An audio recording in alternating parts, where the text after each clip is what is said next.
this session.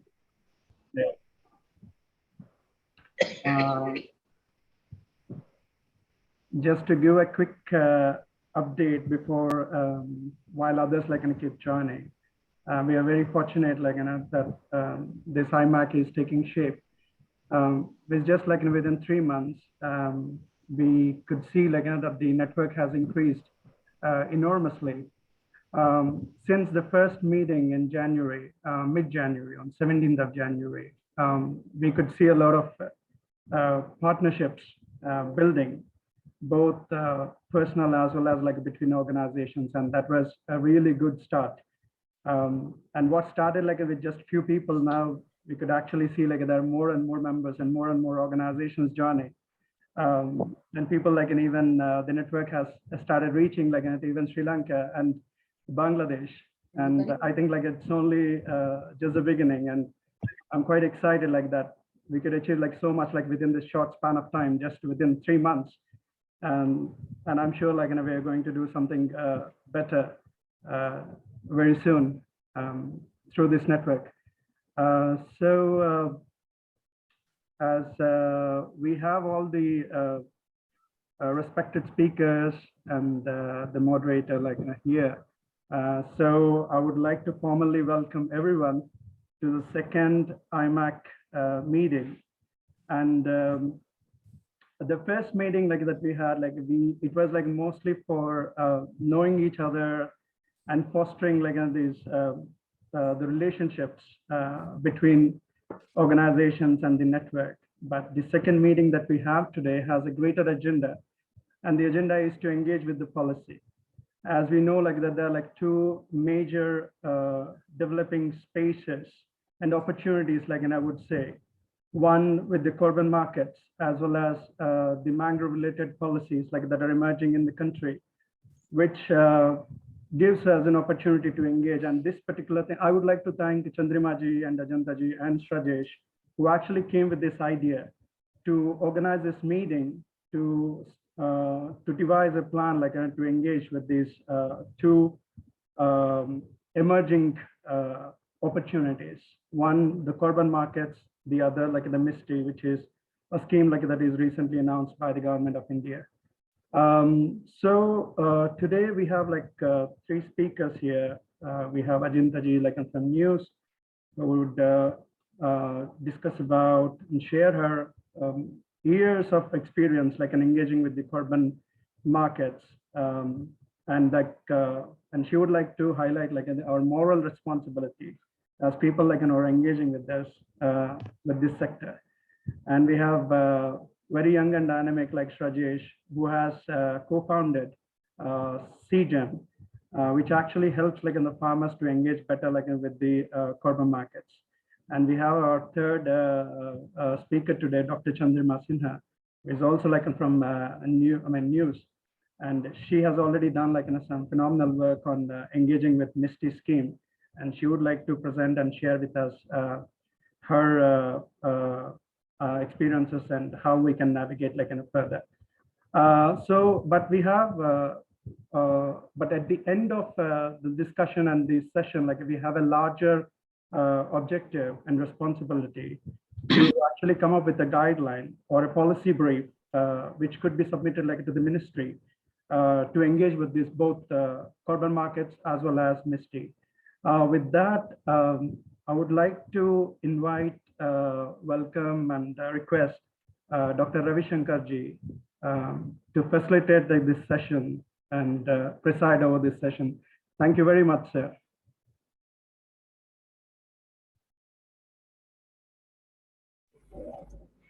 Yeah.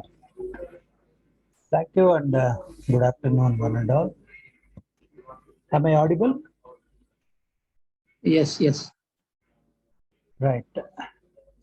In fact, this is a very interesting beginning, I can say, though a couple of our stakeholders are already there in this carbon market, and particularly my professional friend Ajanta and her team. They have been working for quite some time on carbon credits, particularly from the mangroves. And I had the opportunity of working together with them in livelihoods venture, France. Why it is important in the sense, as we all know, mangroves have the blue carbon. That is the point we have to kind of emphasize. And the government is not very clear in the sense they need to get some technical information on the administrative blocks they have, like, because when I was discussing with the DFO, Mr. Pati of Orissa, where we wanted to do this carbon credit and carbon market thing, he made a point, because why I am saying is this will help us in while developing the policy briefs. So how we need to address the apprehensions of the civil servants who are the national custodians of our country's forests. He said, sir, this is national property. And if you are an NGO and you are coming and kind of restoring or regenerating mangrove, that is fine. But, asking me to kind of not cut these forests for another 20 years is something we a very loaded request. Because the next day collector may ask me to, kind of allot a few hectares for some nationally important thing like. Because I realized the same thing happened in Machilipatnam, Krishna mangroves, where all of a sudden, the defense, government of India's defense wing wanted to establish some defense setup there, and mangroves were cut. So when these kind of issues are also there, that brings us onto a platform where we need to consider the apprehensions of bureaucrats, administrators, and the interests of the local people while developing mechanisms for carbon trade. So, with this brief, introduction, I would like to call upon the first speaker to, deliver his or her lecture. Thank you very much. And I'm not sure what is the time limit the organizers have already said, because it is till 4:30 only we have time. So Kanna also said that we need to have some quite good discussions on developing a policy scape. So keeping in that mind, if it is fine, we can restrict to 20 minutes or something like that. I leave this to the organizers. Welcome the first presenter. Thank you. Thank you very much, Dr. Tupalli, and it is really nice to be saying something in your presence, because your experience and everything is a long legacy that we really owe. So many books, so many things in the management, in the botanical part, and mangrove community owes you a lot on that. And I feel privileged. Thank you, Kanat, for organizing this webinar where we can talk about mangroves on the eastern side, on the eastern coast of the India, where we are working, many of us. And I questioned you that time also, why only eastern coast? Because in Gujarat and Maharashtra also a lot of work is going on.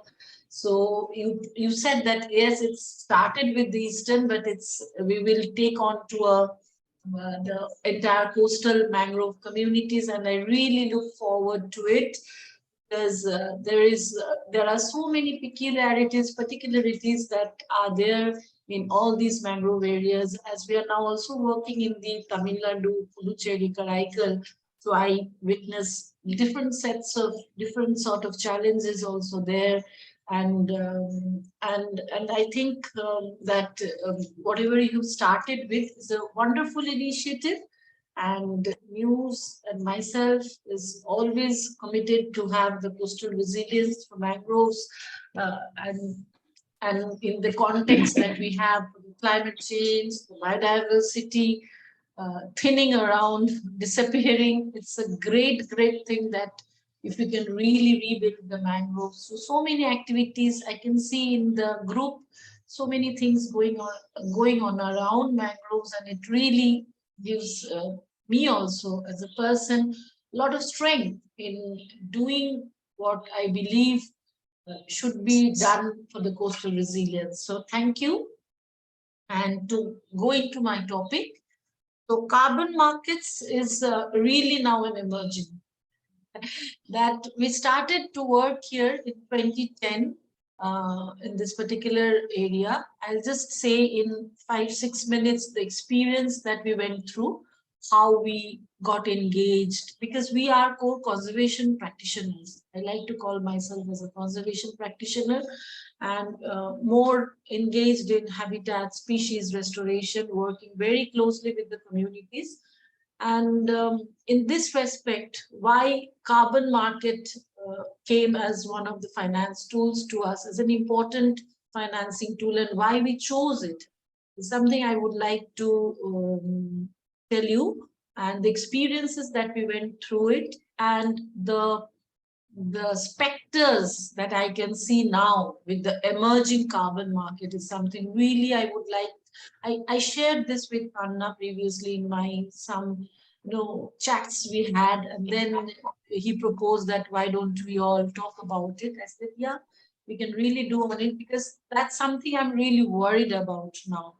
And we as I consider the CSOs, the scientists who are working relentlessly for environment, climate, all these ecological issues, as to be the guardian, the climate guardians. Like, so we have an additional eye, an additional lookout for what is going to be right, what is going to be wrong, because every choice that we make, every decision that we do today is going to affect our planet, our next generation. So we must be very careful about what we are doing.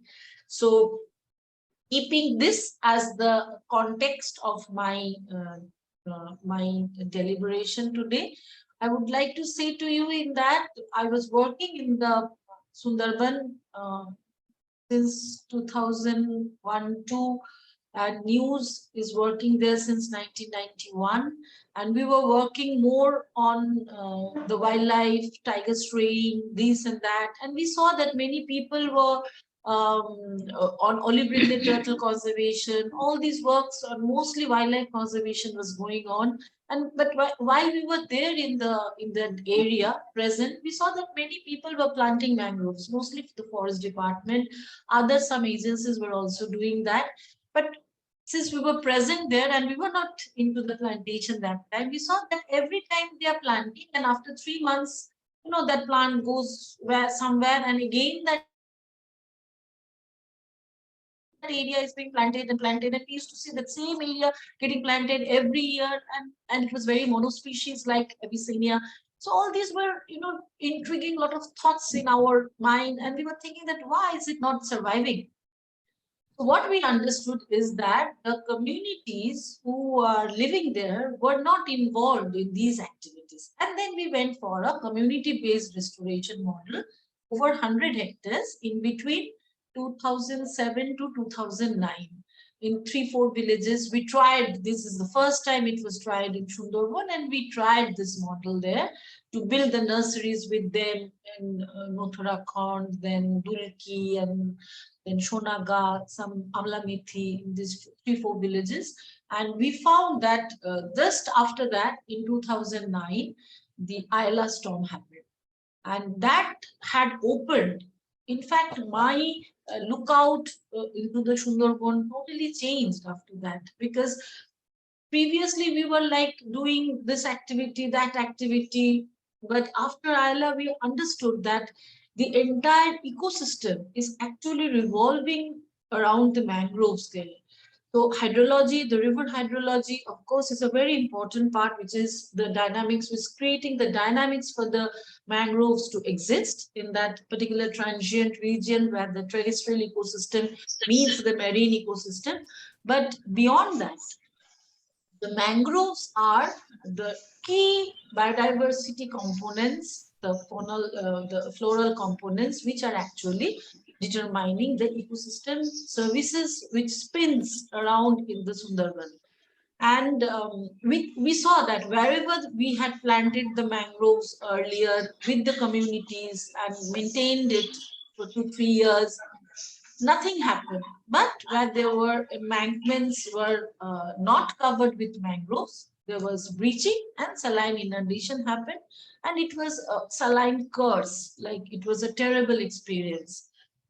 So our news as a conservation organization working with an ecosystem-based approach, we wanted for a large-scale restoration.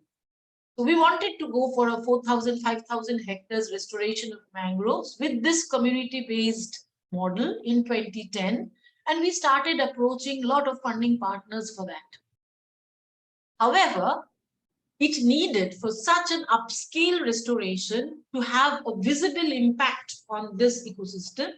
We needed a large fund, which was not available because the grants were coming in 20, maybe I would say in very small 20 months or maybe 3 years maximum to the 5 years. But such large scale restoration needs a long-term planning, long-term engagement. So this was missing. We were not getting such funds. Here, there, patch.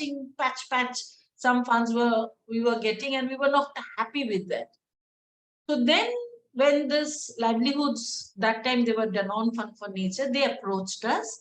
We had a lot of debate within ourselves that is what is carbon market, because that now we all know a lot of things, but in 2010 it was really not an emerging market, but it was really something which is coming up here and there. Some things were there, so there was no large scale methodology for the mangroves in the UNFCCC. In fact, that large scale methodology developed through our Sundarbans mangrove afforestation project. So we were all studying, trying to understand that what is it, what is carbon, what is the market rate, these, that, community benefits. We as a conservation organization, are we then into the trading, or how will our role be? So there was a lot of brainstorming within ourselves, and we debated a lot. It's not that we all agreed with the same dynamics, with the same thought, but we had a common understanding that carbon finance is helping us in developing a long-term project, like 10 years, 15 years, 20 years, which was missing. In the conservation sector, this is missing totally, to have such a long-term project design, and which is very, very essential for long-term restoration projects, habitat restoration projects. So this carbon, I would say carbon credits projects, availing carbon credits came as a sustainable, I would say, financing tool for us. But there were a lot of questions in it, because we never tried to be identified with the polluters pay principle, that you go on polluting somewhere and you go on planting somewhere. So that was not what we intended. We are conservation people. We are core values of ethics are with us, and we never wanted that, okay, you go on polluting somewhere, you don't have a change in your policies, and you go on planting somewhere. This is not what should be where news should take part. And then we questioned, because this was a conglomeration. Livelihoods venture, then they developed. They were 5-6 companies like MS, then Schneider, Vodafone, then French postal department. All these were part of that conglomeration. And I remember at that time I was a little less young, but I went in the meetings, the board of directors meeting. I asked them that a girl from Asia, a lady from Asia, that I need to know your policies, because what is the carbon policy that you are having in your company? Because I cannot be, or news cannot be part of such an activity where you go on polluting and you go on planting somewhere else with me. You can go with anyone else, but not conservation organizations like us. So I'm very fortunate that they shared, because I needed to understand that whether they had a capping policy or not, that they are trying to reduce their carbon emissions with technology, with other things, with ideation, innovation, and whatever the ideation, innovation there will be carbon emissions, because there is transport, because the machines are running, because there is maybe some smoke which is not avoidable. We are also struggling with plastics. So something which is unavoidable in terms of technology now at present.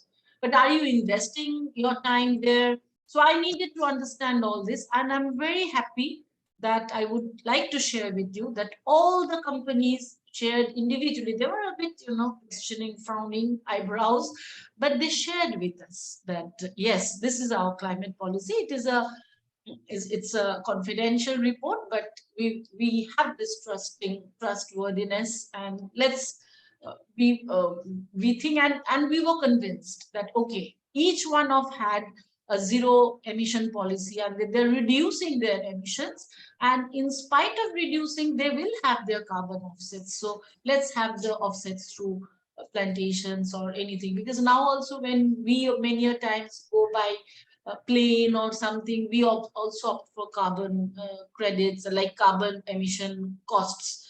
So wherever we go, we are emitting carbon. So if one wants to really compensate that, there has to be a choice. And well, this can be, we can have good conservation projects with that. So this came as a very positive effect for us. And the project, the way we designed it, it served the climate community biodiversity alliance standards. So CCB standards were met, where the wetland impacts, the biodiversity impacts, and the carbon impacts were well taken care of with gold standards. And then the design, as you may, I don't know whether you've gone through the project design or anything, but I'll share it. It's in the UNFCCC website, in the vera.org. So all the validations, all the processes, lot of stakeholder consultations. And I still remember there were so many consultations we had in the village levels at various tiers, forest, development board, Sundarban development board, the district, panchayat, communities, members, many biodiversity management BMCs. So there, once an elderly person told me that one of the stakeholder consultations that okay, so we are fine that they are investing. So this was a condition that we had, that the benefits should go to the communities, but livelihoods had bargained with us that okay, we are investing 100 rupees. So suppose 100 rupees, if 100 rupees is over, then we will share it with the communities. To be very frank, we were very new into the markets, and all these nitty-gritties were not very known to us. And we approached Deloitte, we approached PricewaterhouseCoopers, we approached another organization, I forgot, but no one was willing to take up the project developer role that time, even developing the PDD. So we were all searching and trying to learn our own ways to get into 2010-11. And what we entered into an agreement with the investors is that, okay, beyond your investment, the credits will be shared with the communities to the extent of 50%. But this time we are bargaining for 70-30. And I'm sure that they will definitely give it. So this time the sequestration is really remarkable. So the mangroves have a huge sequestration capacity. I'll just tell you one thing, that I was just doing a little bit of work, and then the initial sequestration rate that was captured, well, in the first year, the projection was 25,049 tons of carbon dioxide, and we registered 75,000. Then in the sixth year, like 2018, 2010 it started, 2015 was the first verification, validation was in 2013. And in 2018, the sequestration projected was 50,000, whereas we got 140,000 tons. And this year, 2023, just I think in February, the reports have come from the Vera, and we are still negotiating that 59,000 tons was projected, whereas we registered 399,000 tons of carbon dioxide being sequestered. So you can see that after 12, 13 years, mangroves are really amazing. And I like to consider myself as a mangrove maniac.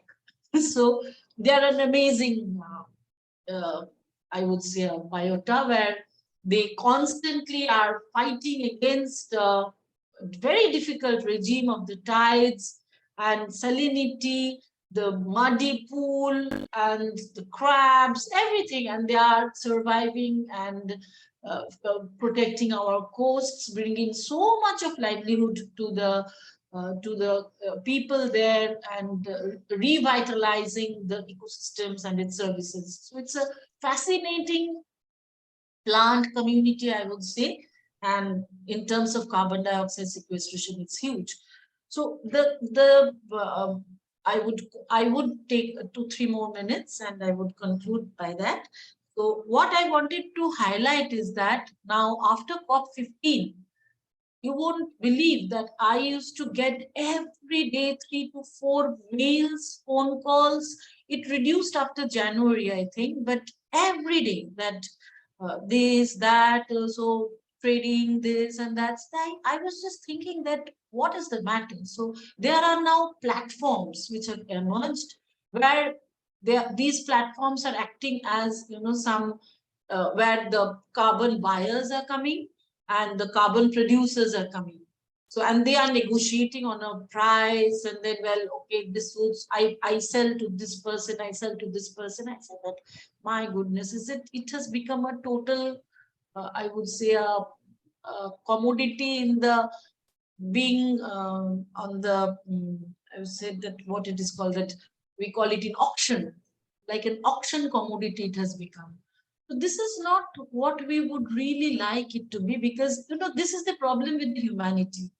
We lose the content with which we had developed it and make it something abnormal that kills the purpose of the thing. So if we are looking at mangroves or whatever, even other projects of agroforestry and this and that, and something which are tradable on platforms as commodities, of course, previously also it was through the credits, it was done. But I would say that as conservation organizations, we have to be very critical about who is investing, what are they investing for. And frankly, we have not renewed as yet with livelihoods again, because now I'm also working on whether to really again work with livelihoods, because livelihoods also changed over years. So should we, in this emerging carbon market, that whether they are the right partners for us? Maybe they were there in 2010. I still know they are doing wonderful projects with slow lorries, making agroforestries and then having wildlife conservation species as monitoring species for the growth of those agroforestry. I know they are doing very, very good projects, but we have to be more critical, I would say, in order to understand the interest that, okay, here is an economy now and let's play in that economy. Or we should look at it like investing in nature, because when we debated within ourselves, we took it as an opportunity of having people invest in nature, because that's what was missing. Because now whoever working on this field, you will find that there are a lot of grants, projects on, I would say this, the education, the health, gender issues, which are very, very important part of the human societal matrix, very, very important part. But nature is somewhere from where we are getting the sources to live, without which we cannot live, and we have taken it for granted. So investing in nature, and private players are a very important community who are investing in very many areas. So we wanted them also to look at nature in different way and help investments in nature. But we have to be critical and thinking that, well, actually, what is the purpose we are serving for? So ecosystem-based adaptation is very fine, for which we need money. That is also very fine. But everything is like everything is offered on a plate, but the story behind the plate is the things which we have to do. Is what I want to say, and maybe we can have the discussion forward, and many more interactions, questions can come up, and through that we can continue. And I think I should stop here. Thank you again. Thank you, Ajanta, for a wonderful talk on the issues and challenges and how you traveled through this carbon market. And how do we have, Kanna, should we have the questions now or at the end? We'll keep the questions later. Let the presentations be finished. Okay, so we'll go to the next presenter.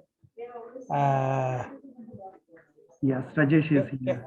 Can you, Kanna, can you introduce the speaker, because I don't know. Yeah. Rajesh Gupta is here. He's a co-founder of CGEM. He's working with farmers, and he would like to speak more about how taking carbon markets to the growers, to the ground, which Ajanta ji was actually talking about, the partnership and how they can reap the benefits is what Rajesh is going to talk about. And it's a very nice follow-up to what Ajanta ji has just spoken. Yeah, Rajesh. Yes, Rajesh, welcome. Thank you. Thank you, Kanna. Thank you, Ravishankar ji.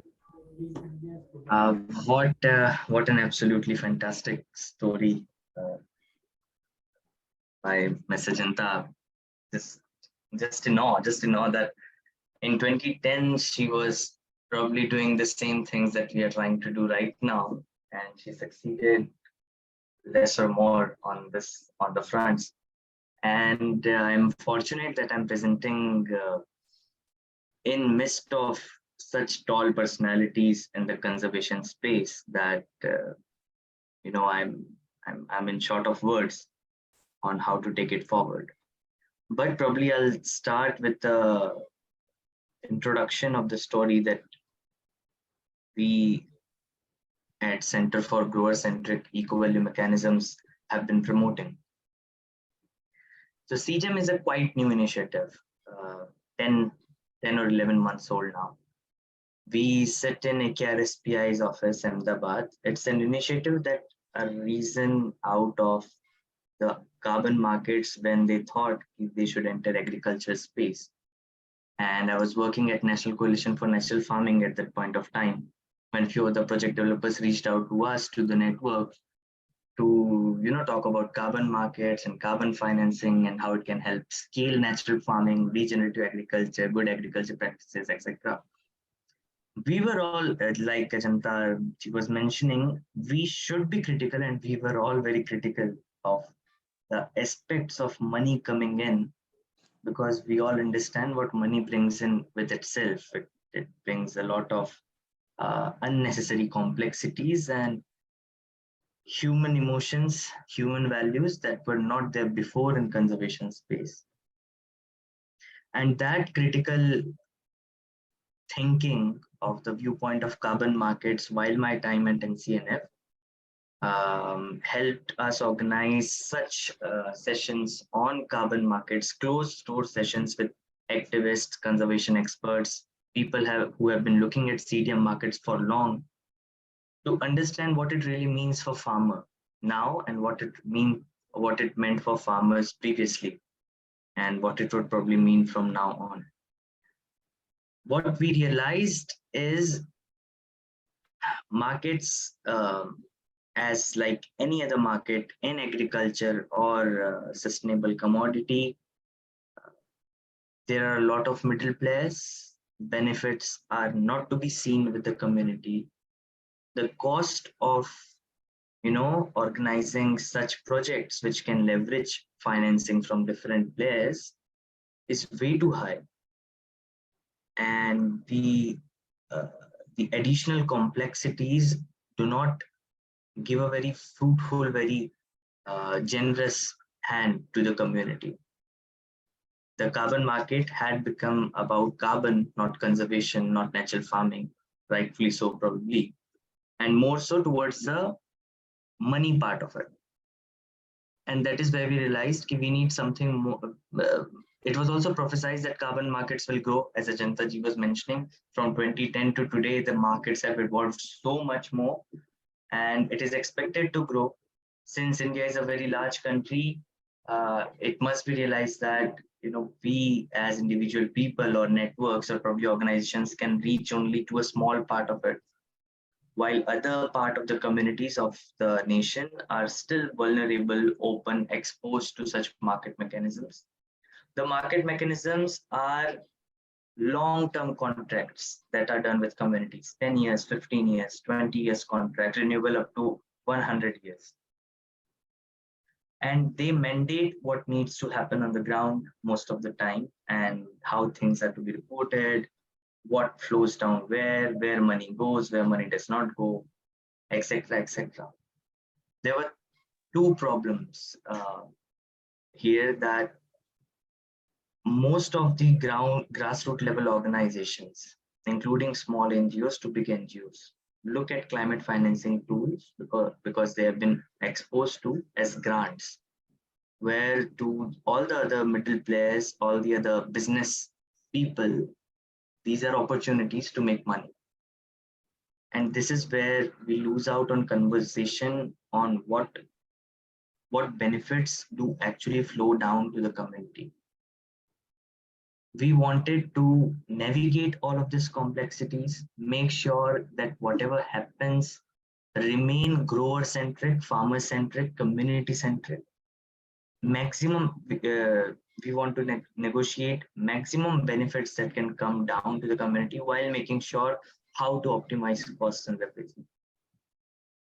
So within 10 months of operation, I'm glad to announce that we have just started one of our carbon projects in regenerative agriculture, natural farming with Aga Khan Rural Support Program and a project developer for 30,000 hectares, 22,000 farmers, which mandates 75% of the net revenue going back to the community, and 25% again absorbed in the process of generating the revenue. Out of the 75%, 10% will be used for the implementation cost of the future, and 65% will directly go as direct benefit transfer or other community benefit mechanisms to the farmers. We hypothesize that with the additional incentives, the risk to transition towards natural farming would be lower for a farmer, and there will be appropriate gains that may occur in the midterm until the transition is over, which may take up to 8 to 10 years, as in our experience with other players. CGEM is a not-for-profit initiative wanting to maintain the power balance that comes in the carbon markets. And I must applaud Ms. Ajanta De when she said that at that point of time in 2010, she negotiated 50% back for the communities. It's an amazing effort, I would say. Probably none of the people have realized that what this 50% or 60 or 70% can do for the community. Plus, we also recognize that the place farmers and communities play in conservation is phenomenal.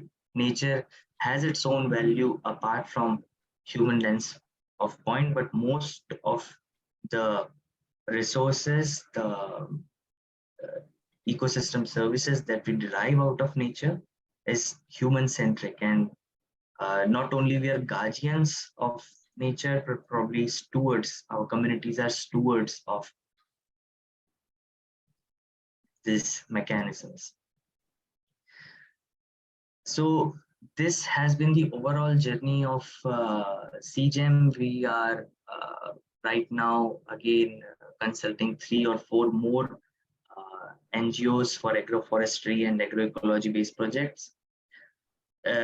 One thing that is supposed to be realized here is not all the carbon credits are made the same.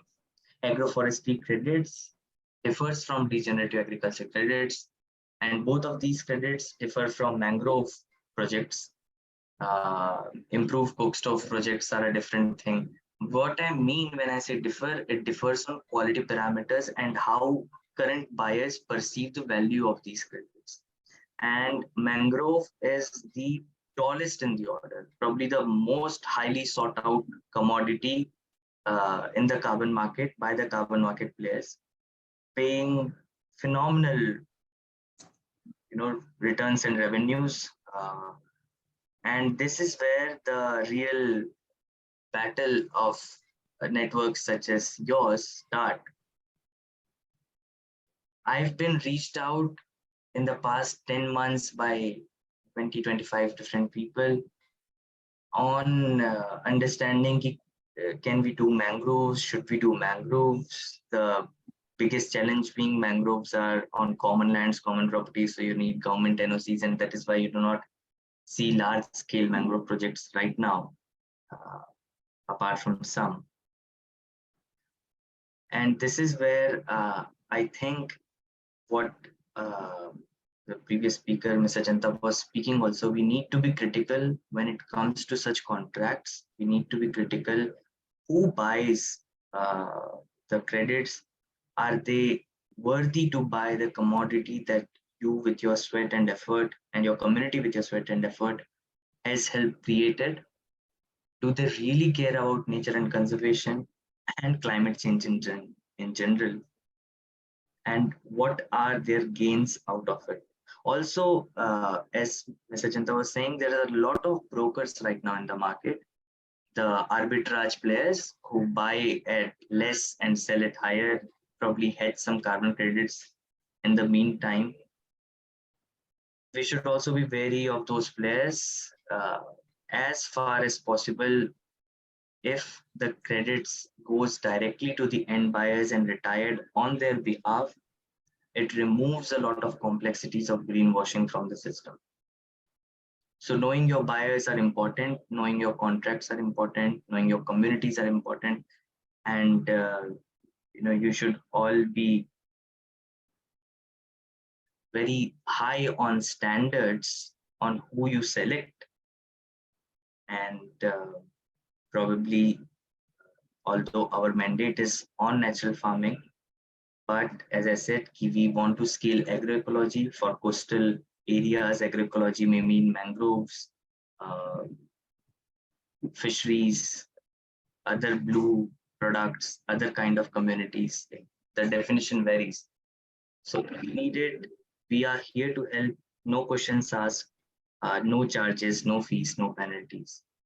We just want to make sure that maximum amount of benefits that may derive goes back to the community, and all of the ecosystem mechanisms in process plays out in fair and equitable way for the climate and globe in general. Thank you.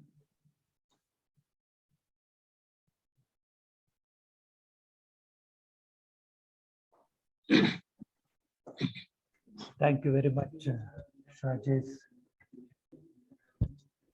Very interesting, and a talk on with which we learn that you can certainly develop collaborations with organizations like News. So that would definitely help you one or the other way. And I request the last speaker to come and make her presentation. I think it is Chandrima Sinha from News. Welcome. Thank you, sir. And I also want to thank Saki Water to organize this event. So my topic is about this Mishti project. Mishti in Bengali is sweet. basically this name coined for West Bengal. There is a background of this Mishti project. As you know, all these coastal areas, these are subjected to frequent cyclones, and we are experiencing a lot of devastation in the coastal areas, coastal areas, riverine areas also. And the response to the cyclones, the response to the climate change is mainly ended with the disaster response activities, which are mainly the relief and mostly how we can rescue the people who are in a very bad condition, as well as they lost their livelihoods. And these livelihoods, this impact on the livelihoods that continue for several years, as we observed post ILA, it took 3 years at least to come back to the normal practice of farming. So this is the West Bengal after the Amphan that came in super cyclone, and that came in 2010, the month of May. And it was a very bad situation in coastal area and in Sundarban. And we are thankful to our Chief Minister, Ms. Mamata Banerjee, and she declared for this plantation of mangrove, 5 crore mangrove in coastal areas. So this is the first time government to just adopt some policy for long-term protection, which helps in this the measure for climate change also. So the government started this for the fund required for this mangrove plantation. It was a huge, and government just rope in the MG Norega fund into it. And in the year 2021, as per the government record, but by involving only this Mahatma Gandhi NREGA scheme, and almost they planted, forest department planted 5 crore saplings, and the mandates required for this plantation of 5 crore is 3.2 lakhs mandates.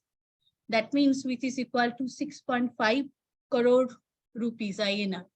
So that the huge this fund required for this from this MG Norega, it was the first time it happened.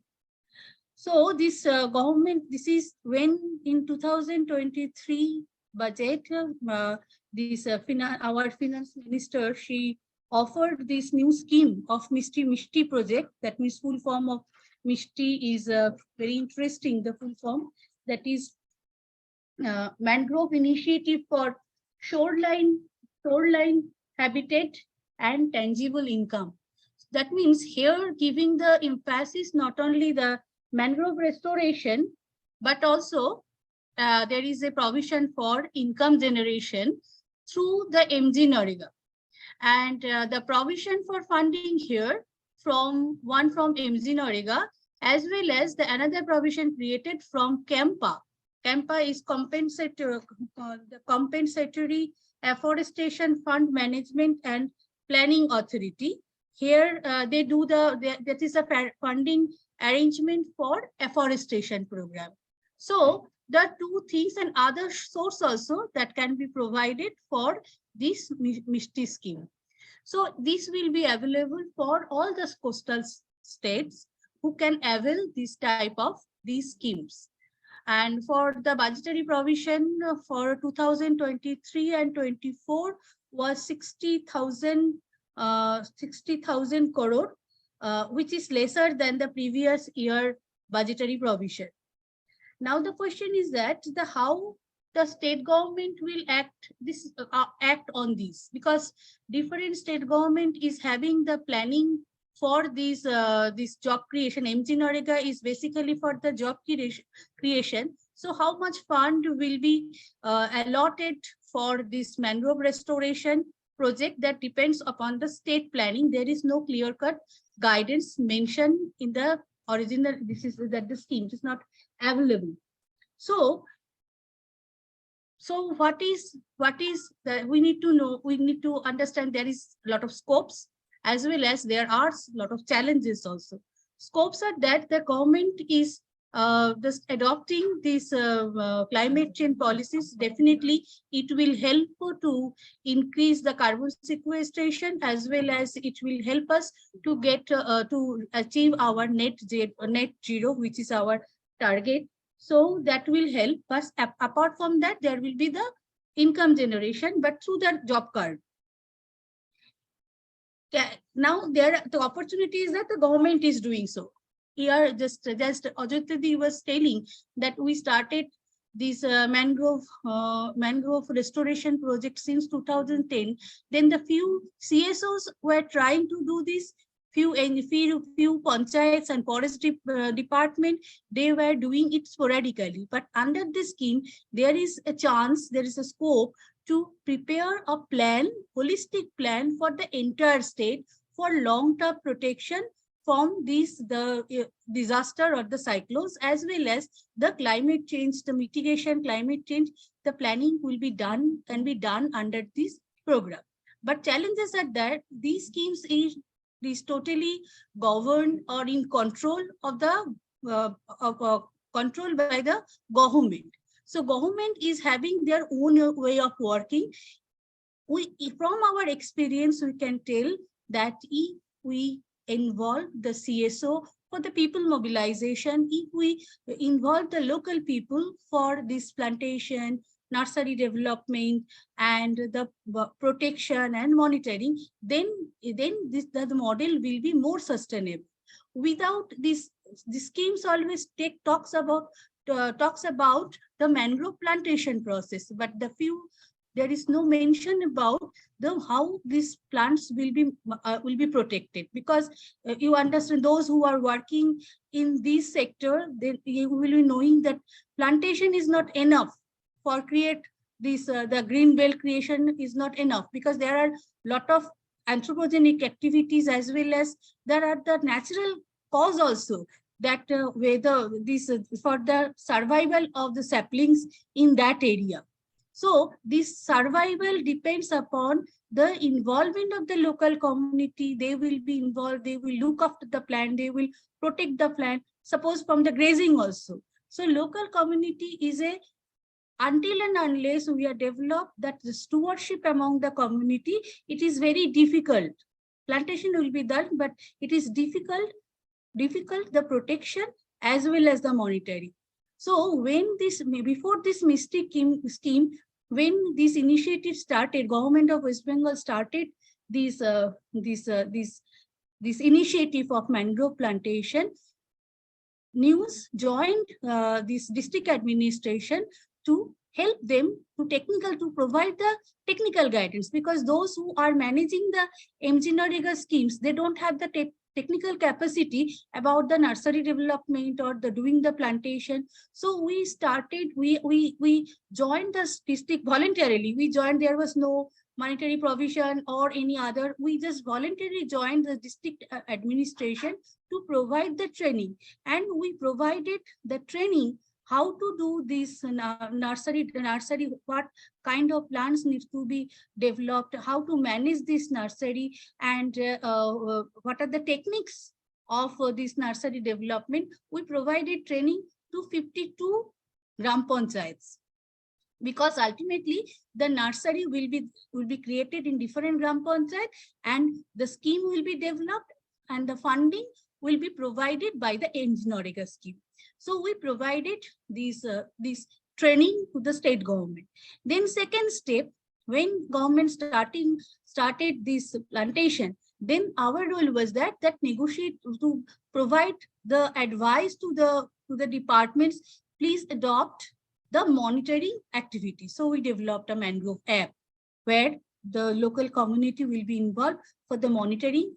They will report the survival of the saplings, and that will be reported, that will come to the department, so they can see how much survival is there on the field. So our role, the CSO's role, is provide provide the guidance, technical guidance to the department, to lobbying the government to do the monitoring and protection, plantation, after the plantation is over. So we have to do that. Next challenge is that MG Narega plan is for the income generation, 100 days jobs, and they have the annual allocation. But these mangrove development of green belt, that need a long-term planning. So every state, they have their own planning, how much area they will do this plantation, where these saplings, they keep this nursery where. So here, this MG Narega scheme is for 1 year, but we need the 5 years planning. So there should be some push that to the MG Narega to develop these 5 years planning. It should not be short term, 1 year ad hoc plan. The money is available, so do something. It should not be like that. That is the scope is that the 5 years planning, and the challenge is that we have to work with the department who is maintaining these things. And third is that this CSO, involvement of the CSO, this MG Narega or CAMPA, there is no provision of involvement of the CSO. But if CSO are involved in this process, then CSO will motivate the local community, as they have the reach to the grassroots level. So the community will be involved in this process, and the community model can be applied, which will provide the sustainability of the plantation work, protection and the plantation work. Secondly, that all the areas, coastal areas, not necessarily lots of areas, land are available. So while community will be involved, definitely community will help to identify the land that where this plantation is possible. So the allocation of land will be very easy, or will be negotiated with the community, as government already done this type of negotiation in number of corridors where there are a lot of man-animal conflicts in the elephant corridors, where the plantation will be done. That is discussed with the local community. Then government is identifying land, and then they are doing the plantation. In case of mangrove also, every area mangrove plantation is not possible. So which area it is possible, and what is the land use pattern that area, and you need to discuss with the community. So there is government tendency is that they always try to avoid the local involvement of the local community. They decide of their own. So CSO partners, all the CSOs who are working in that area must work with the government, and they make a bridge of gap between the community and the government, so that the ideal objective of the Mishti project to develop the green belt, which will save the village, which will control the coastal erosion and save the community from the negative impact of the climate change, will be in better way, better benefit from the scheme we will achieve. So this is the thinking as we have done work with the state government of West Bengal. This is our experience, and in that way we are working.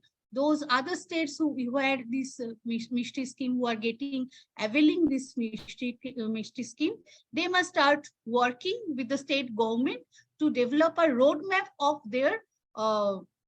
their own.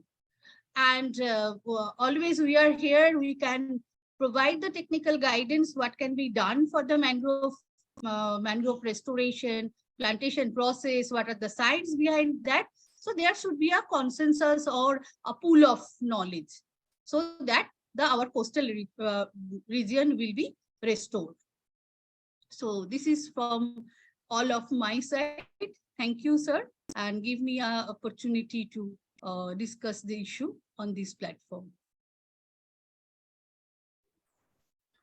Thank you very much. A very good talk on the social and technical aspects of mangrove restoration with the community participation, and how incentives needs to be provided for involvement of key stakeholders, particularly the local community, in order to realize the benefits. Thank Sir, you very one much. more thing I want to just that I missed one point here. Just can you allow me to say that this one thing we have just I missed that Yes, please go here ahead. here this tangible income option is the tangible income through the job card, but that is not enough for the long term program, because you know this in our experience we always believe in that working with the community, so what is their livelihood and develop a value chain of their products, what can be achieved for that, that should be there. So only job card means it is a very inferior, this is means it is only the creation of job, but that is not their livelihood. So that provision must be there. So CSO may work for that that the livelihood generation of the community.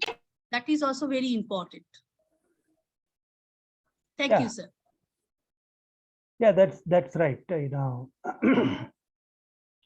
That's why before I would also like to add a few points before I invite for the policy panel discussion. Actually, you covered many points related to, as I said, the social and technical aspects. In any mangrove conservation or restoration of degraded mangroves, an approach should consider a twin approach should be there. One is social and another is technical. Technical is why the mangroves got degraded over there, and what are the issues related to that. In sometimes what happens is because of the topographical changes and the hydrological patterns, you may have to look at the contours within the mangrove, and that relates in one way to the dependency of local community on the mangroves.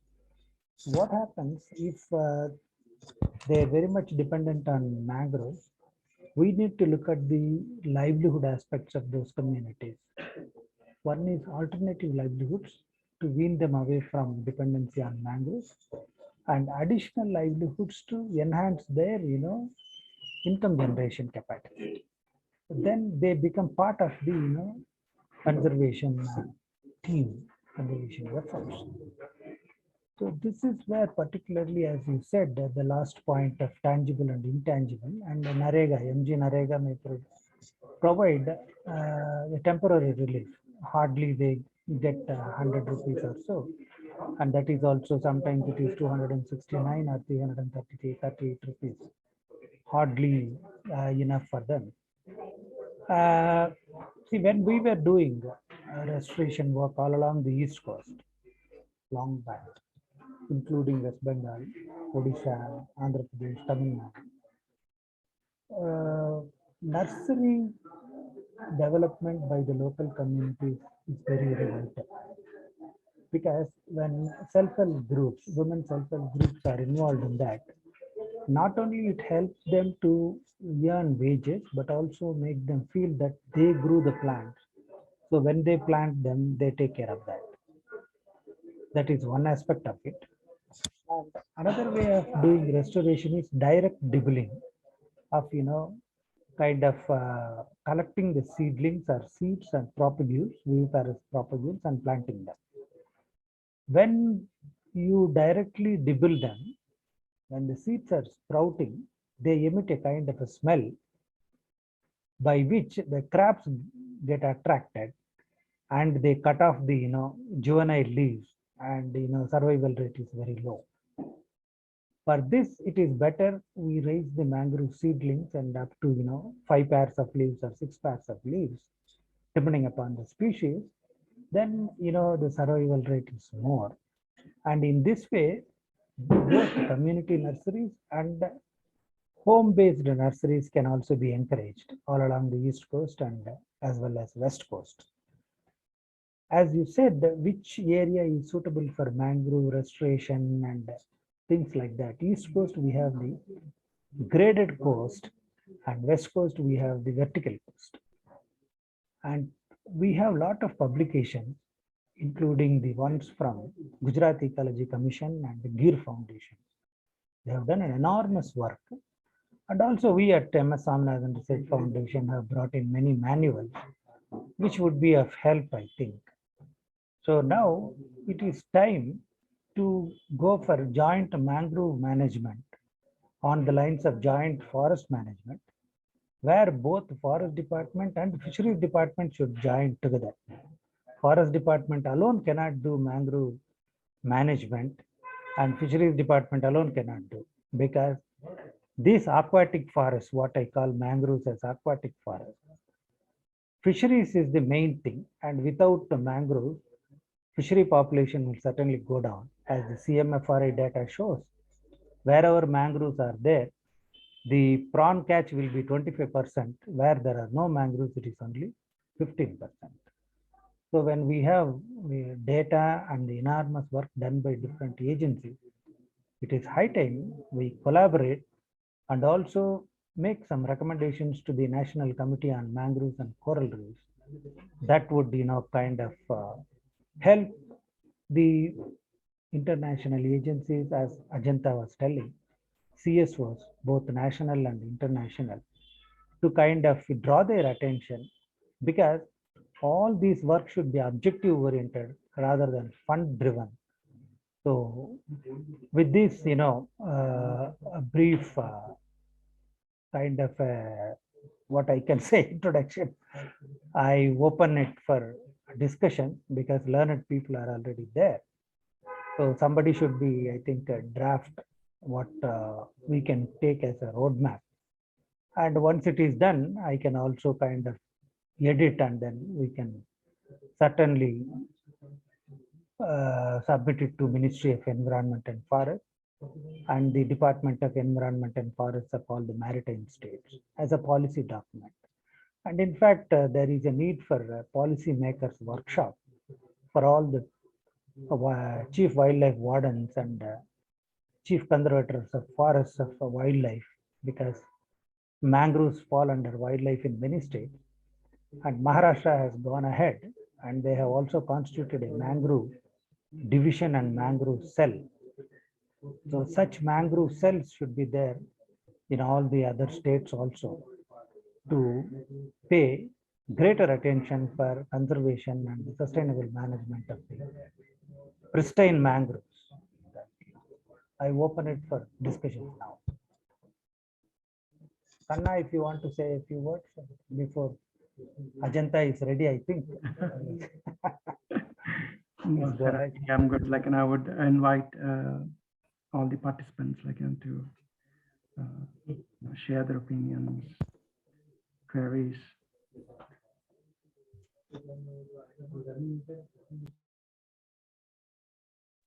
I think earlier Architesh was, Jaiti is here.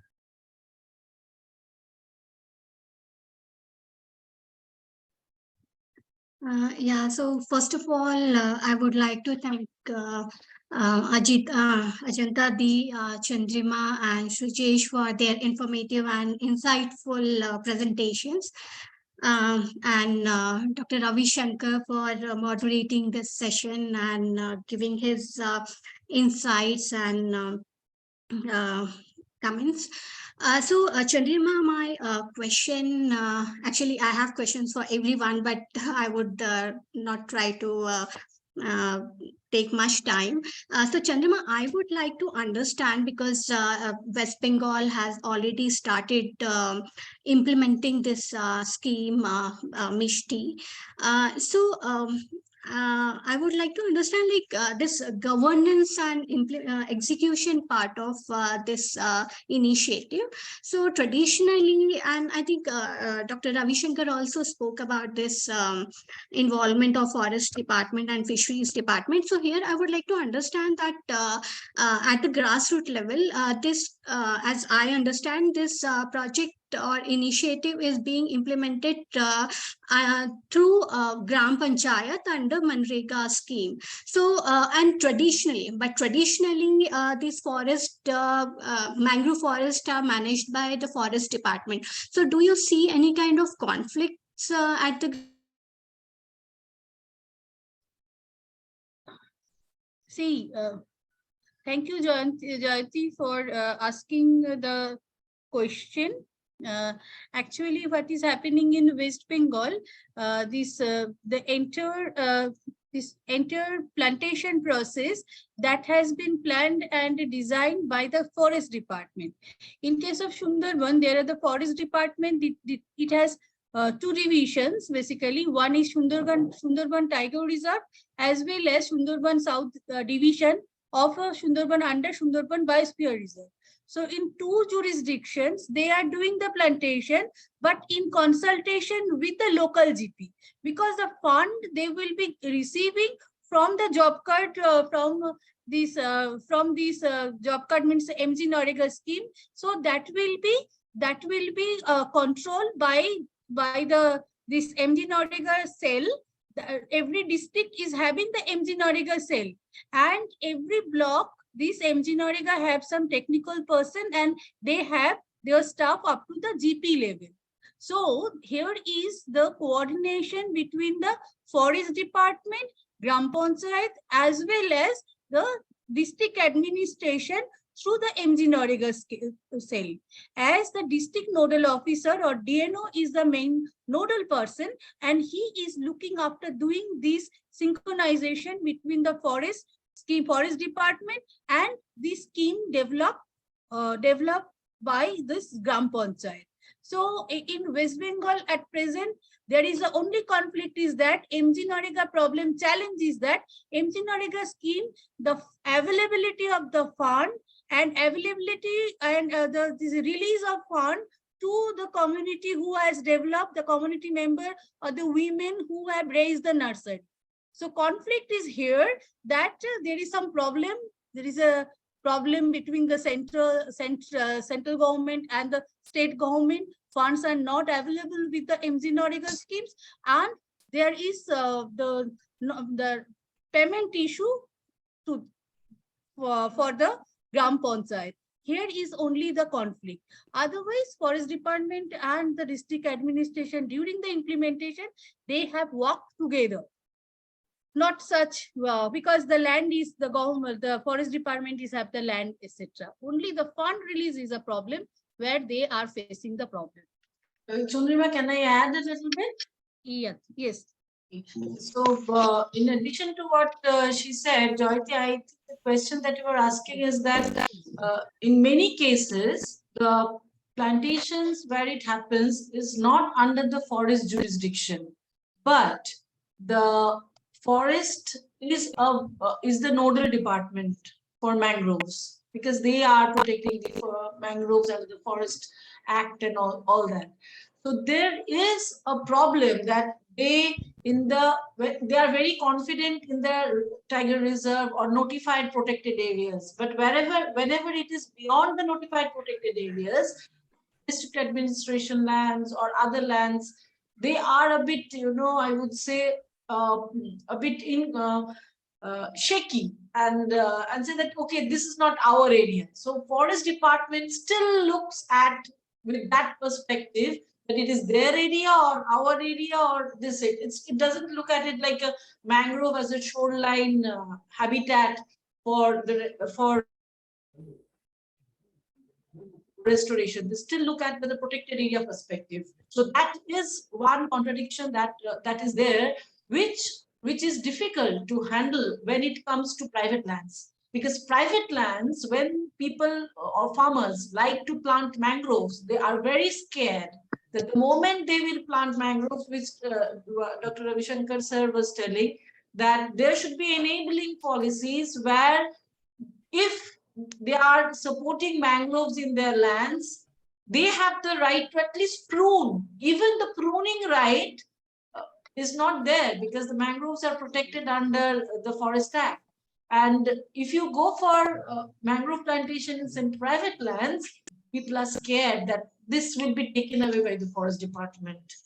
My land will be taken away by the forest department. So if really the Mishti scheme has to work, there should be enabling policies, because in Tamil Nadu and the southern part of India, I found that there are a lot of such areas which are inundating and which are with the private lands.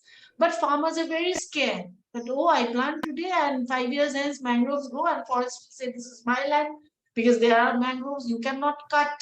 And so this will not, I would say, encourage the farmers or the fishermen or the dwellers there to go for more and more coastal shoreline protection, nature-based solutions.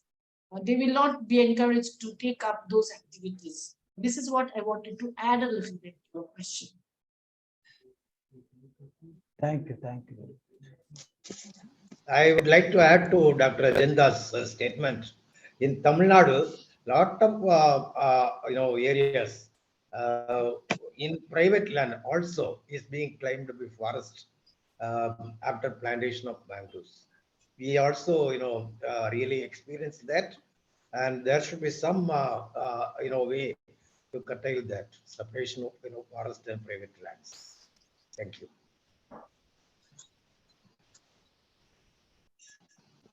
Anybody else?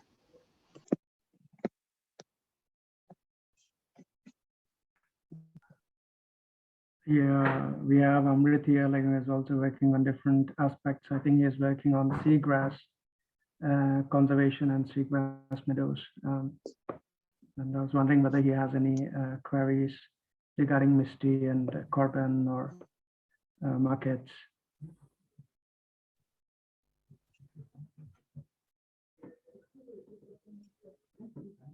Amrit, you are on mute. Sorry, I heard all of that on carbon credits, and what we are missing now, along with mangroves, we have salt marsh and seagrass. But the idea is we don't have the data in terms of carbon storage. And carbon storage with or without mangroves, okay, in the presence of mangroves helps a lot.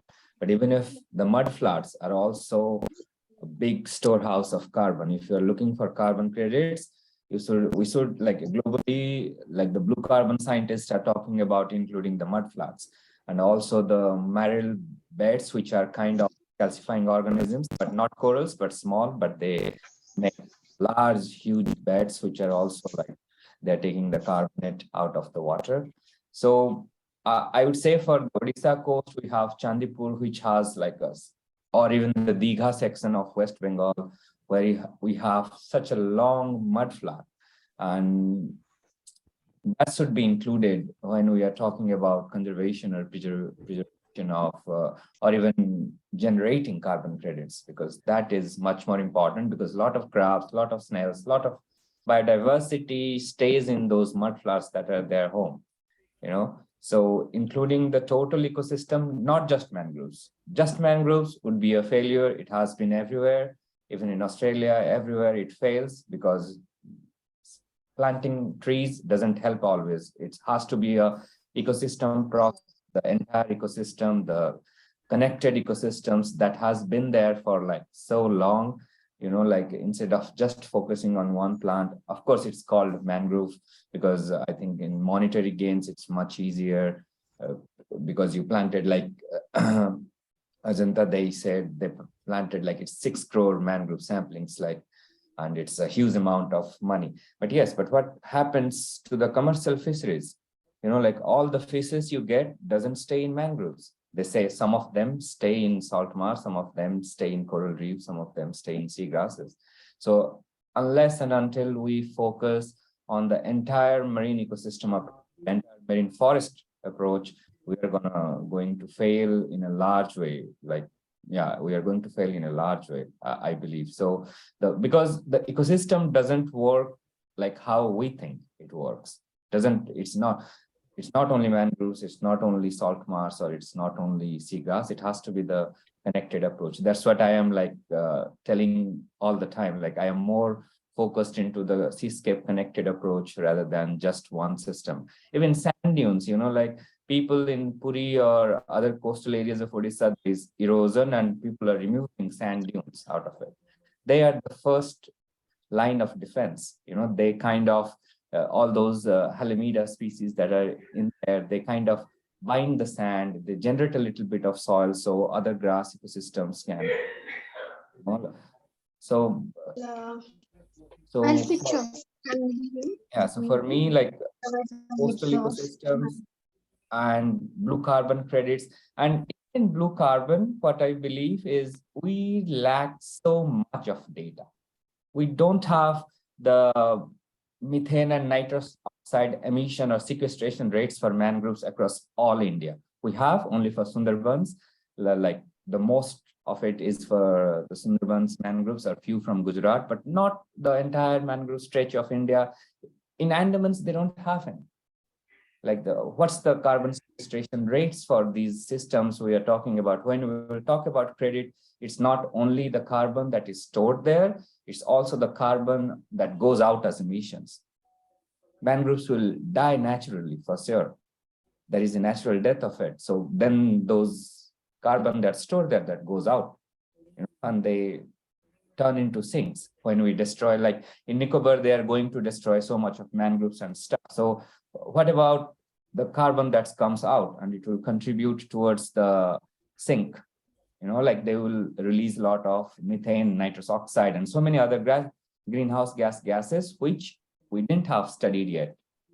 So we need all these data to put into the policy, then only it will work as a big wheel, which will have all the information to make good decisions for us. And then the carbon credits things would work properly. Otherwise, I don't know, like we can talk as much as we want, but the real gap in India is the data.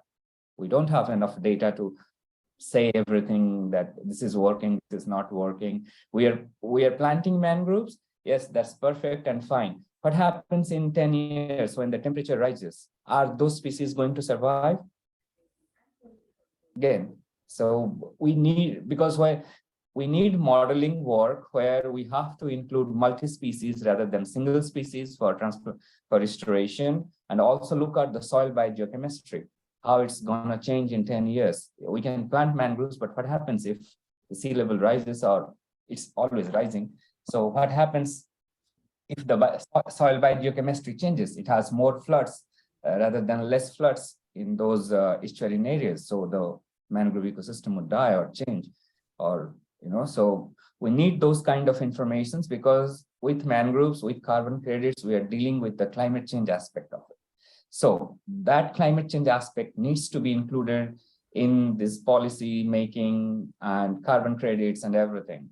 Otherwise, it won't be good as we are expecting. That's my point of view, and I'm working towards that. Yeah, I just got, like I heard somebody said pollution and mangroves dying.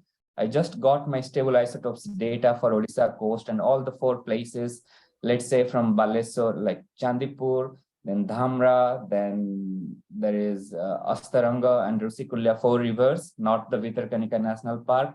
And we don't have enough sediment sulfide levels or stable isotopes of nitrogen. So it means those areas where I collected the salt marsh samples, they are not anthropogenically polluted.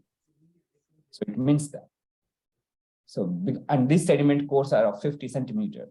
So when we say pollution, yes, but it's more disturbance, like how you take out the mangroves from that area, or you modify that habitat rather than pollution from urban cities and stuff.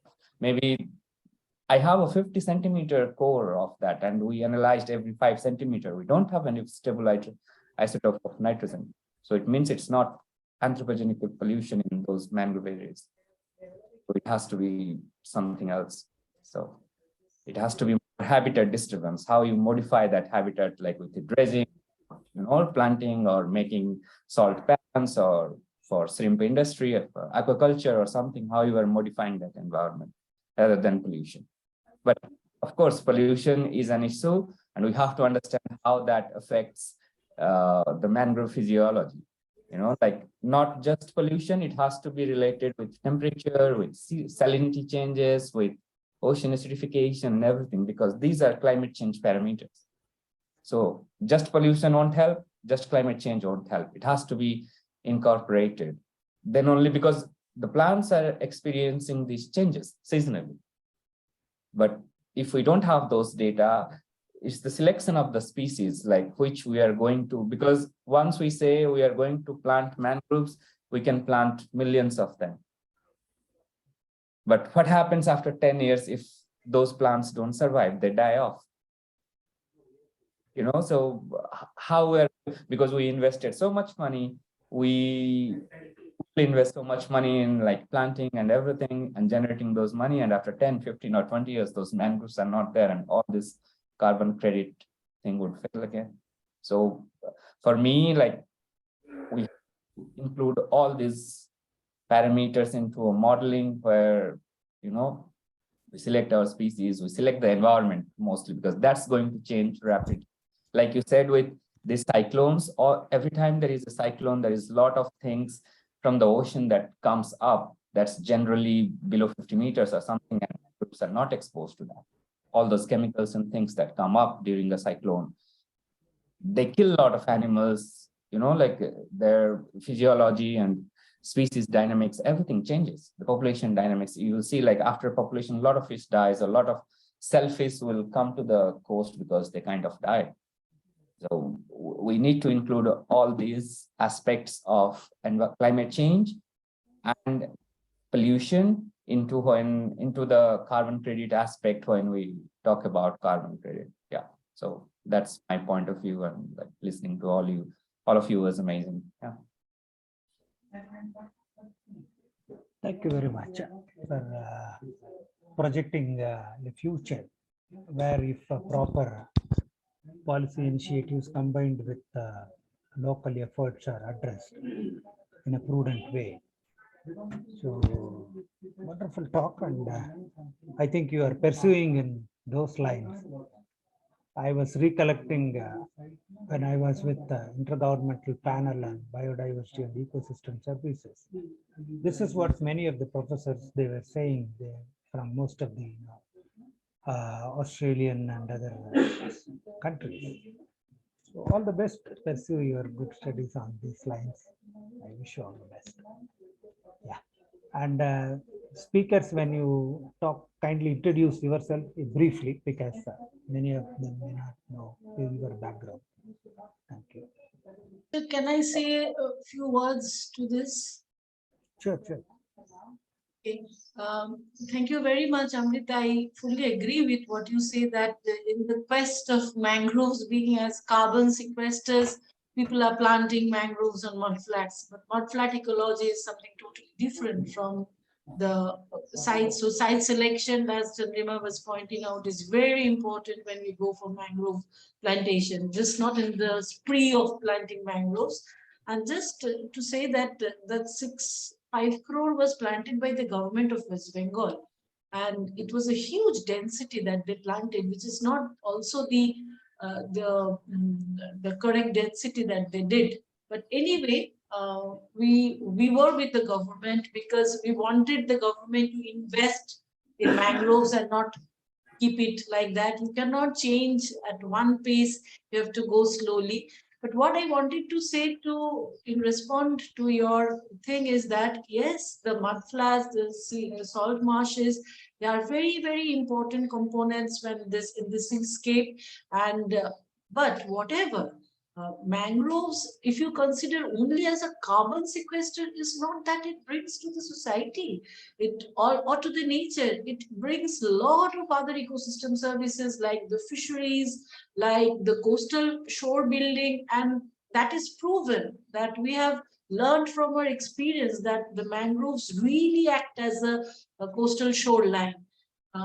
It's not like the salt marshes vis-a-vis mangroves, but that is what nature has provided us with. Lot of biodiversities, lot of landscapes to cope, to understand nature, and we know so little. I fully endorse what as a young, scientist, the speculations that you have. And we should be very careful, because just in the spring, if you see only mangrove as a carbon credit source, that will be a disaster for even the shoreline, because then we will disturb the shoreline. Because we need to understand the various ecological scapes that you very correctly pointed out. Because I know people just go on planting mangroves, even in mudflats. But mudflats are not for mangroves. They are a totally different ecology. So thank you for raising that point. Thank you.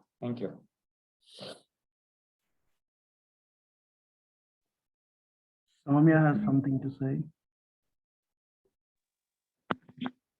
नमस्ते everyone, good afternoon.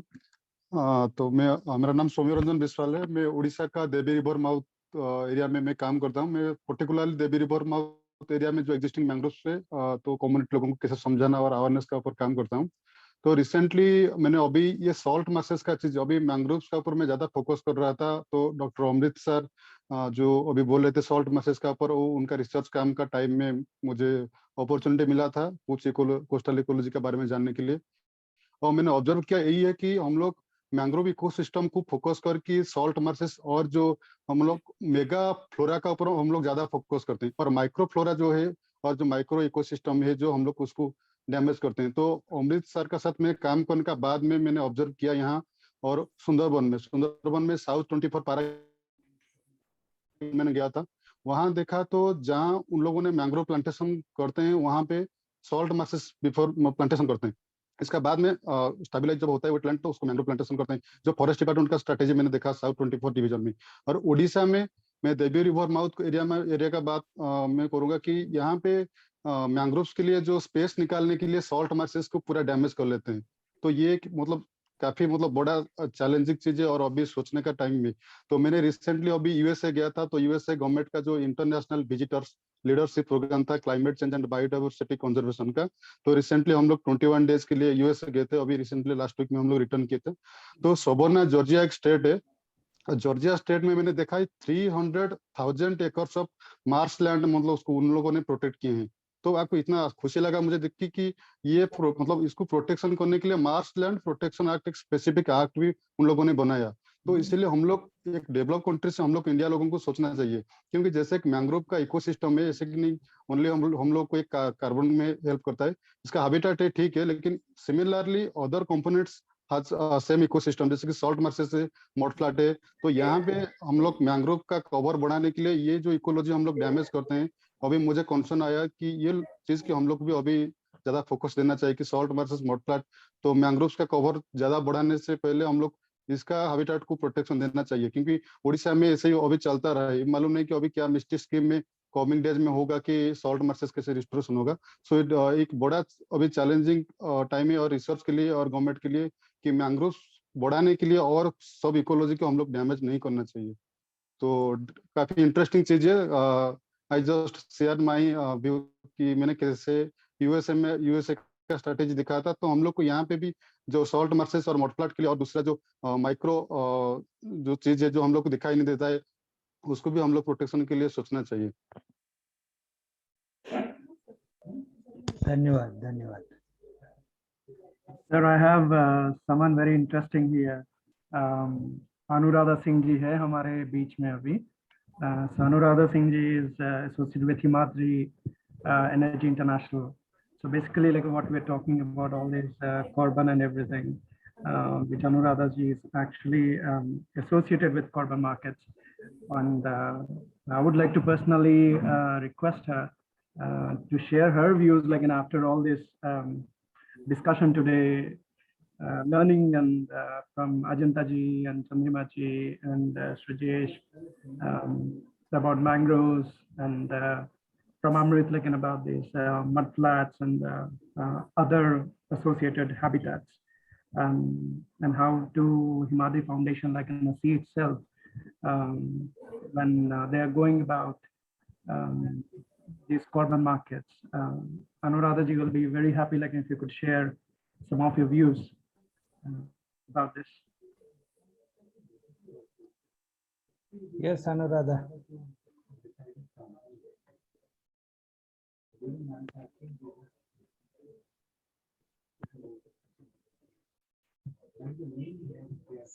Yeah, I hope Anuradha ji is here. Hello. Yeah. Hello. Yes, yes, Am I audible? of course. Yeah. Kanuji, I just missed the question, please. No. As you, as Himadri Foundation, like, you know, is a proponent in this carbon markets and directly associated with carbon markets. So we just want to know your views as you are dealing, like, directly with these carbon markets. After listening to the presentations and talks about of Ajanta ji and Chandrima ji and Amrit and Shajesh.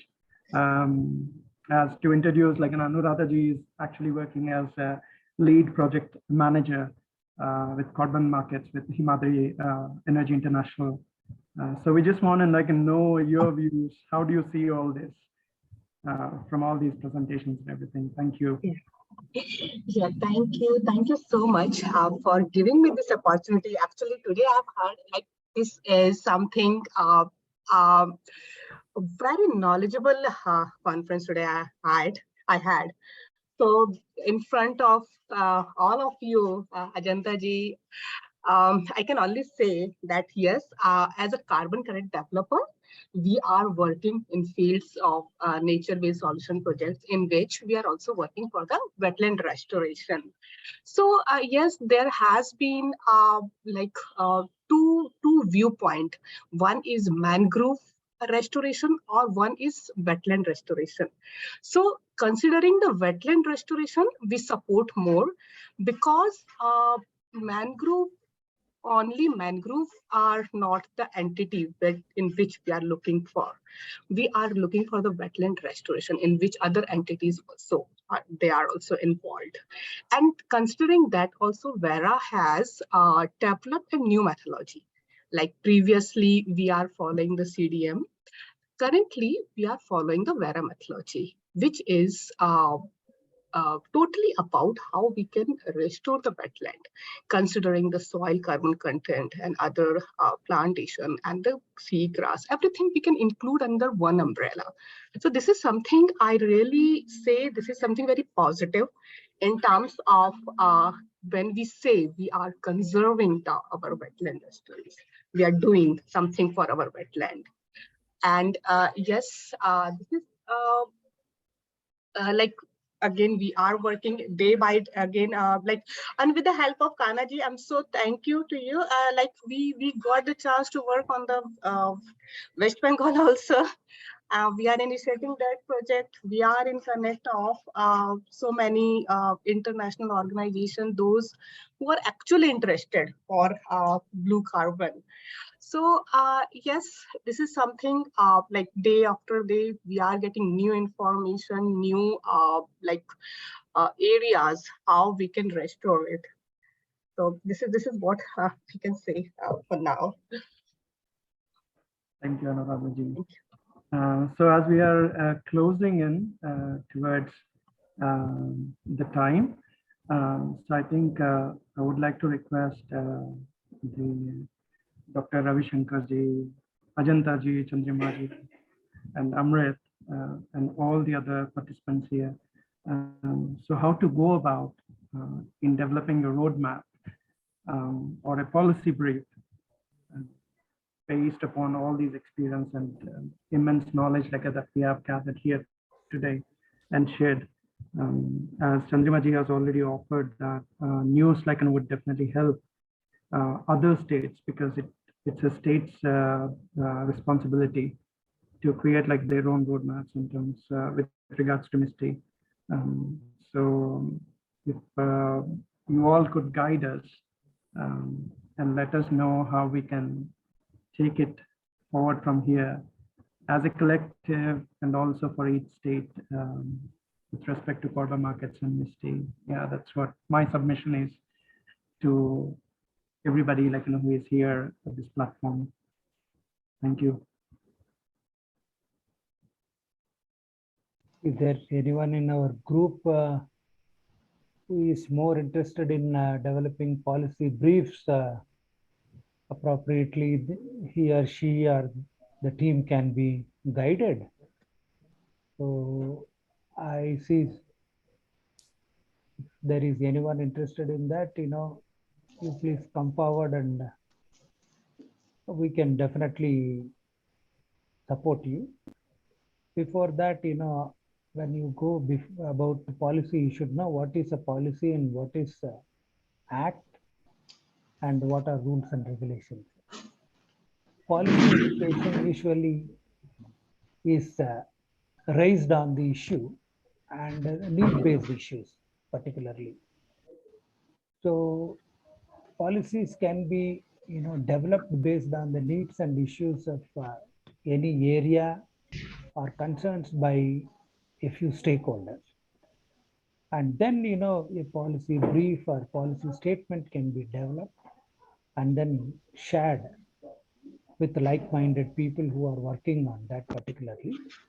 And once it is shared, if it is a state policy, it has to be, go through the regular official dump before it is placed in the legislature or in the parliament. And it will be debated. At that stage, it is called a bill. And once it is passed, for example, in both the houses, lower and upper, or legislature and the council, then it will get the approval. Finally, even if it gets approval, it has to be published as a gazette. If it is not published as a gazette, it is not an act. It will not be considered as an act. This is the, for youngsters, I wanted to just say.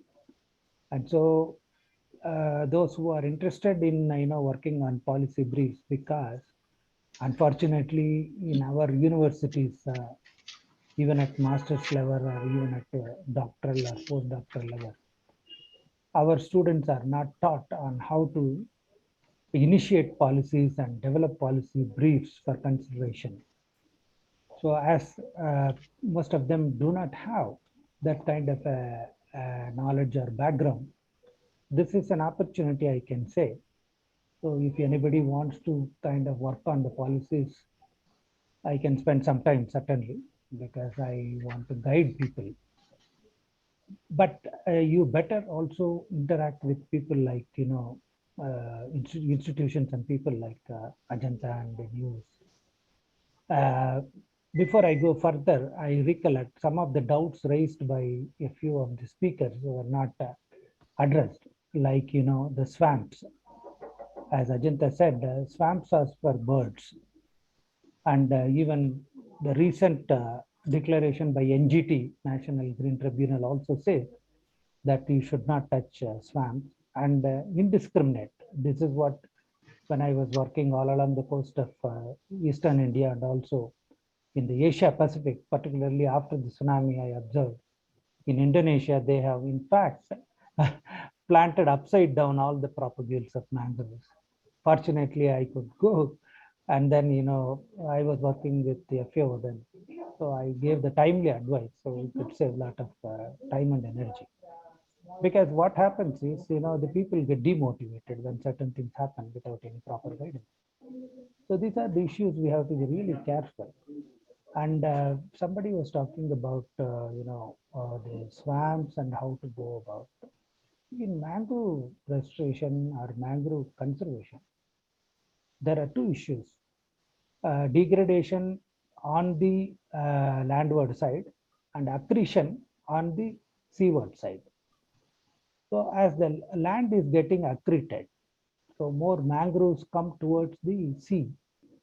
And if sufficient sweet water is coming, that river flow is there, then sweet water loving plants as well as salt water loving species both will be there. Otherwise, what happens is, as the salinity increases because of the construction of dams at the head of the river, free flow of water is reduced.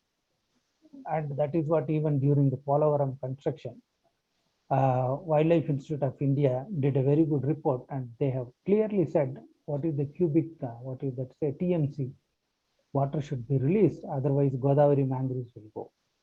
You can see Godavari mangroves in Andhra Pradesh are better than Krishna mangroves because more and more dams were constructed across Krishna river.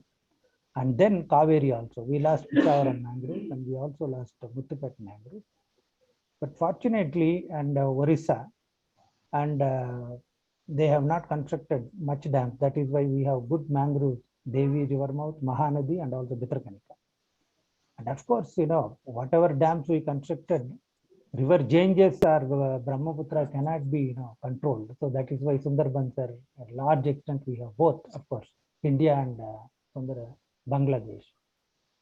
So with this, I would advise if somebody can start working on what I have said about joint mangrove management on the lines of joint forest management. I can also share my recent PowerPoint on roadmap for sustainable coastal and mangrove conservation policy. So that presentation I can make and then convert it into a PDF and share it with you. That can act as a guideline for those who want to work. But please kind of coordinate with Mr. Khanna, and then let us have a team working on this, and let us pick timeline. If we have to have it by 6 months or 9 months or 12 months, doesn't matter, but we have to have a timeline. Then only we can work, but everybody must be busy. So you can feel free to discuss, and then you can come ahead with some deadline and way forward. And the team, of course, because we should have a mixture of team wherein youngsters and then people who are working in different organizations, and those who have already worked on these issues can provide the necessary guidance. Those like Ajanta and for carbon credit and all, I always remember, I think Anuradha Singh should meet Ajanta Day. She has been working very largely on this, and then whatever support EIMACC can provide, I think news should get that, because they have already what is that kind of I'm not getting the right word, standardized the work. That's very important. Standardization as far as carbon credit are called a methodology, which we lack, and then that is what Amit was also saying. Because when you read many things, you get concerned, but there should be some balanced view to take. In fact, swamps are considered as really important ecosystems as per the coastal zone regulations. I think 1B or 1C, which is they are the notifications under the Environment Act. Unfortunately, Forest Department is much bothered about the Forest Conservation Act and the Wildlife Act, and they are yet to look at the Environment Act, which came in, I think, 2005 or something like that. Yeah, this is all what I wanted to say. It is already 4:21. We have another 9 minutes. Whoever wants to say a few words, and then Khanna can conclude it. So you have excellently summed up. I would just like to tell Khanna that this is a journey. It's so many things in a 2 hour. So many things have been raised, and the concerns are really very solid.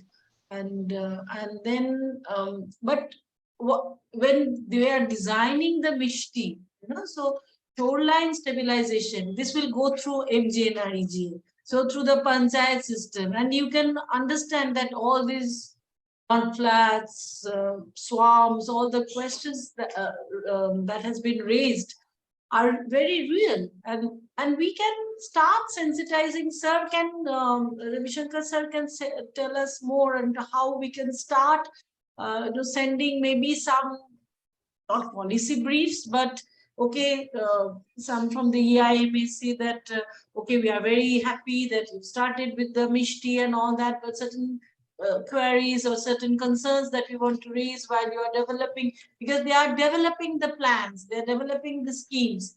So these concerns, that site selection, because mangroves areas are very simple to identify, they come in successions. So if the first succession is there, the primary succession is there, it is totally visible. There is no question of a second thought. The primary succession is there, so it's the mangrove area. If it's not there, we have to wait and watch how this particular scape is developing, whether it's a salt marsh type or whatever, because it's a dynamic river delta or the coastal lines that we have. So we can start with this, that or this webinar, whatever the concerns, we can just share a report that we organized this, and these concerns were raised, and we would like you to look into the matter. And if they come back, and meanwhile we can develop, as sir said, that he has been into with the FAO, so a lot of policy works that he has done. So we would also be very much educated with this, maybe a writing or a next webinar on policy writing sessions on the mangrove to be more comprehensive and have it with all the concerns that we are having. So we can start with that. Maybe we can send a report of all these concerns, whatever you think is right, so that we can start ringing the bell. Well, okay, you've done a very good work with Mishti and okay, credits, everything, but this is the ringing bell which we must be careful of. Otherwise, we will be again doing all nonsense. I want to add one thing. Ajanta ma'am, seriously, this is something I would like to add, that today I was attending a meeting for national policy I was with the national policy makers regarding the carbon credit development in India. So there are a lot of the things happening in India regarding how we should proceed, especially for the India. And I was taking your viewpoint and Ravi Shankar sir's viewpoint. I think we should definitely develop a methodology which is specified for India, the mangrove, the wetland restoration methodology, because we are on our way for our in-house development in terms of carbon credit platform. So I think this is something, because you all are so knowledgeable, that this knowledge should come into one place to have a defined methodology, especially for India, for wetland restoration.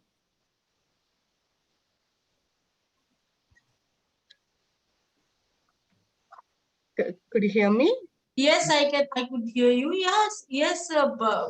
We have a like MSSRF also has a lot of like mangrove restoration. I wouldn't say mangrove plantation, but mangrove afforestation and restoration manuals. We also have published one considering the Sundarban ecosystem, because it varies from ecosystems to ecosystems. The challenges, the river flow, as Sir said, the hydrology of the system. Kaveri is something really will be very, it's very hard to digest, that whatever we have done in the upper part of the river, how it is damaged and it has changed the landscapes, land use of the areas, the flora, fauna, everything has been changed in the estuarine regions. So yes, we can of course contribute if you take the lead, and we are ready, Kanna, with this network, and contribute. There are very many people who are here, the scientists, the ecologists, conservation practitioners. So we can work together. Of course, we are open. I'm ready for anything that goes for the coastal shoreline protection with the mangroves. Okay, thank you. Of course, where it can happen. Of course, not in a mud flat ecology. Of course not. That's the point. Like how to there are two things. There are like the people who understand the ecosystem well, the people who design the methodology in terms of creating the carbon credit development. So I was just saying that we should come together in terms of, while designing the methodology, it should be there, that what is where we should plant, and how we can restore the whole ecosystem, whole wetland restoration, how we can do, rather than just somebody saying, okay, that is the land, we can plant.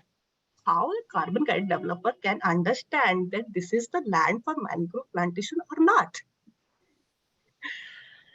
Sir, we can hold, if this EIMACC, this platform can hold such sessions where we can discuss in details, and then you can publish the discussion and more, and the reports in the form of, I don't know, documents. And because I think the knowledge is there, it's scattered away. Maybe you can, combine it in one place, and it will vary from state to state. Yes, sir. Yeah. I just have shared mangrove forest restoration book for all of you, and what Anuradha is asking is very correct. What you said is also very appropriate, because if the information is scattered, but we have done, even GIR Foundation, GCC, MSSRF, we all have published information on how to restore degraded mangrove.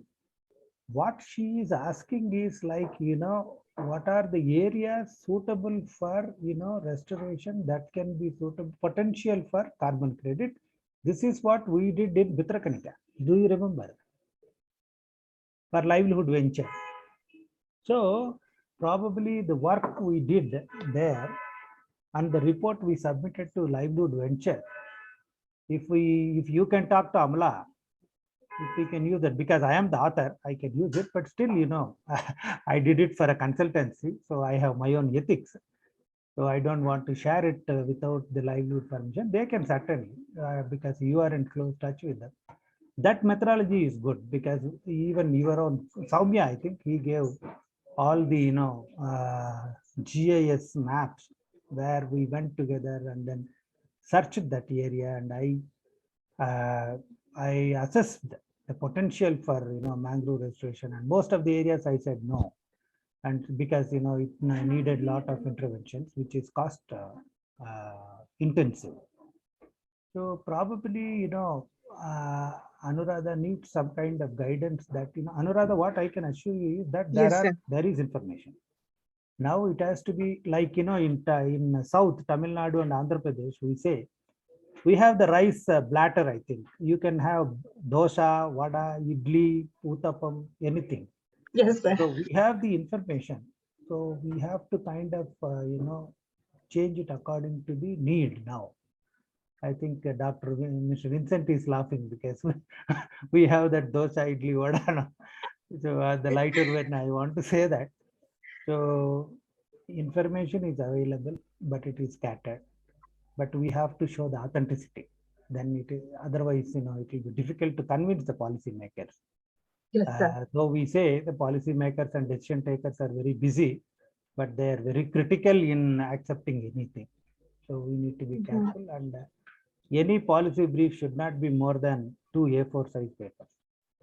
Okay. More than that, nobody will see. This is what I learned from my guru of Swaminathan.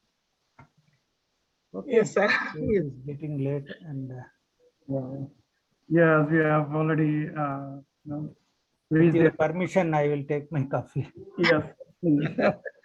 So as we have already reached the end of time and already crossed the time limit, and so I would like to thank profusely the speakers of today, Ajanta ji, Chandrima ji, and Strajesh, and also Amrit, for adding a few more things, and Anuradha ji also contributing to the discussion today.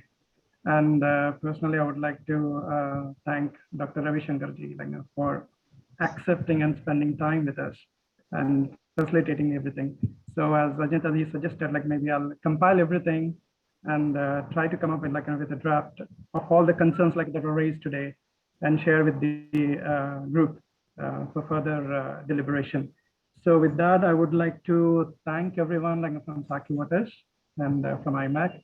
Thank you so much for this enriching opportunity and sharing your knowledge, and also obliging and requesting and joining us. Thank you very much, and look forward to joining everyone soon. And I'll share the draft very soon. Thank you, and have a very, very good evening to everyone. Thank you. I think next time we should hear more from Vincent. Yes.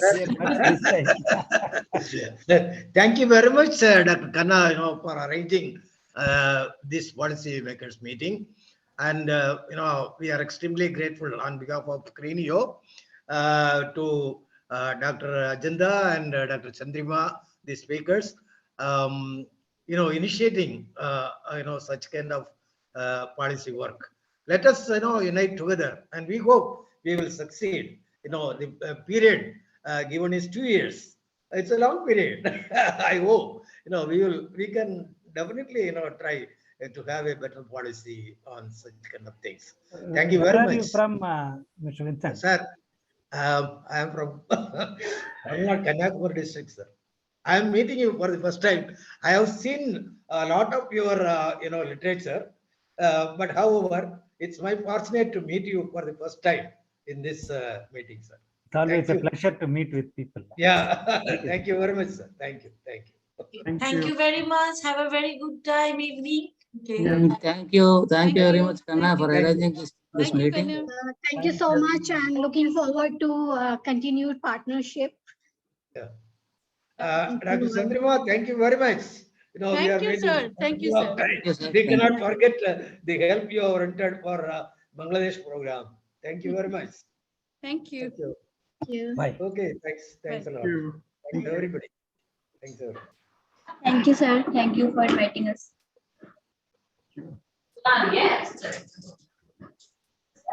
Everyone. Thank you.